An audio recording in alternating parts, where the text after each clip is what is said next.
When God wants to bring people together, He uses a table. Here at First Baptist Church, North Kansas City, our table, well, it's broken. Because of the number of people that we serve and the community that we serve and inviting in our homeless neighbors, we are a commercial assembly space. And so we don't have a table. We don't have a kitchen that meets federal and local safety codes to serve the number of people that we serve and that our heart's in the heart of Jesus who wants to serve. So we have to have a commercial kitchen in order to continue to serve around God's table and bring people together. I remember when we did well to have 30 people who showed up for Wednesday night, and now there's at least 130, and I just think that's fantastic. On Wednesday nights we have a church-wide fellowship meal, and really the purpose of that is to bring people together around the table for fellowship and food, and ultimately to be able to build relationships, whether it's a family coming together for one time during the week or whether it's the church family coming together.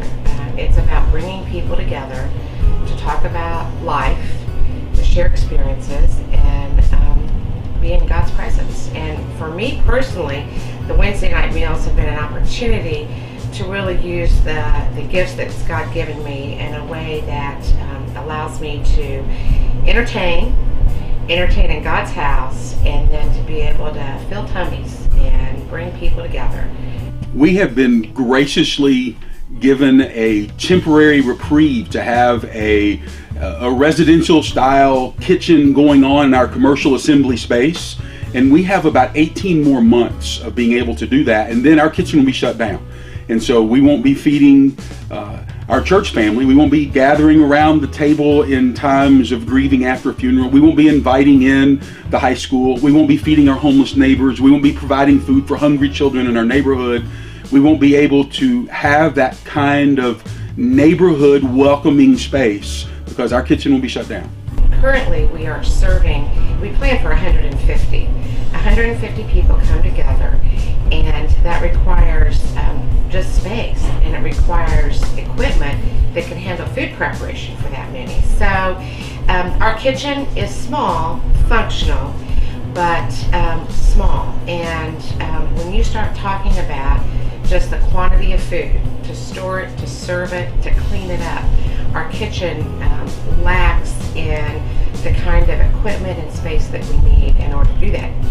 We here at FBC NKC are internally stretching and praying and giving all that we possibly can.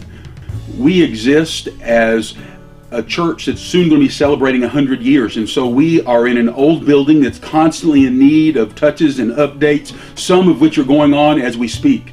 So we are beyond our capacity to continue feeding and continue raising funds for this commercial kitchen. So we're reaching out for people who believe in just bringing people together. So the fellowship hall, and specifically the kitchen, I think is where all the emotions of the church come together.